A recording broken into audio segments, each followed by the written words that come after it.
আমরা বাংলাদেশ জাতীয়তাবাদী ছাত্রদল গভীরভাবে উদ্বেগের সাথে লক্ষ্য করছি যে গতকাল বৈষম্য বিরোধী ছাত্র আন্দোলনের সমন্বয়ক কমিটি গঠনকে কেন্দ্র করে রাজশাহীতে নিজেদের মধ্যে দুটি গ্রুপের বিরোধে জড়ায়। এক পর্যায়ে তারা নিজেদের মধ্যে সংঘর্ষে লিপ্ত হয়।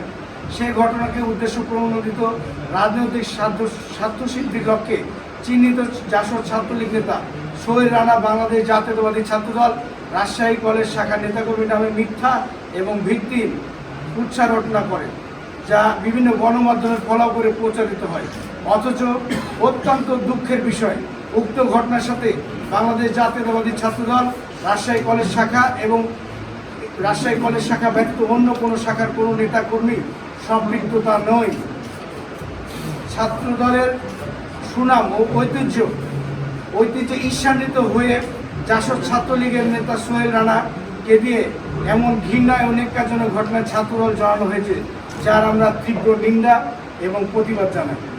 প্রিয় সাংবাদিক ভাইরা, আপনারা অবগত আছেন যে ছাত্র জনতার গণঅভ্যুত্থানে আন্দোলনে রাজশাহীতে অংশগ্রহণকারী আব্দুর রহিমের গণমাধ্যমে দেওয়া ভাষ্যমতে তিনি বলেন, আমি আবারও বলছি, ছাত্র জনতার গণঅভ্যুত্থানে আন্দোলনে যে গণ আন্দোলন হলো সেই গণ আন্দোলনে রাজশাহীতে অংশগ্রহণকারী আব্দুর রহিমের গণমাধ্যমকে দেওয়া তার ভাষ্যমতে তিনি বলেন, আজ একটা গ্রুপ একজন ভুয়া সমন্বয়কে এনে বৈষম্য বিরোধী ছাত্র আন্দোলনের কমিটি করার চেষ্টা করছিল।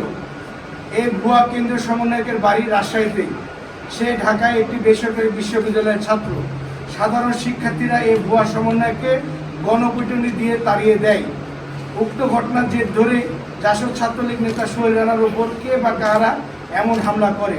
এ থেকে স্পষ্ট প্রমাণ হয় যে জাসদ ছাত্রলীগ নেতা সোহেল রানার উপর হামলার ঘটনার সাথে রাজশাহী কলেজ ছাত্রদল বা ছাত্রদলের কোনো পর্যায়ের কোনো নেতা কর্মীর সম্পৃক্ততা নাই। প্রিয় সাংবাদিক ভাইরা, আপনারা জানেন ছাত্রদলের সাংগঠনিক অভিভাবক জনাব তারেক রহমান ঘোষিত সাম্য ও মানবিক বাংলাদেশ গড়ার লক্ষ্যে বাংলাদেশ জাতীয়তাবাদী ছাত্রদল দিন রাত অক্লান্ত পরিশ্রম করে যাচ্ছে আগামী সুন্দর বাংলাদেশ বিনির্মাণের জন্য।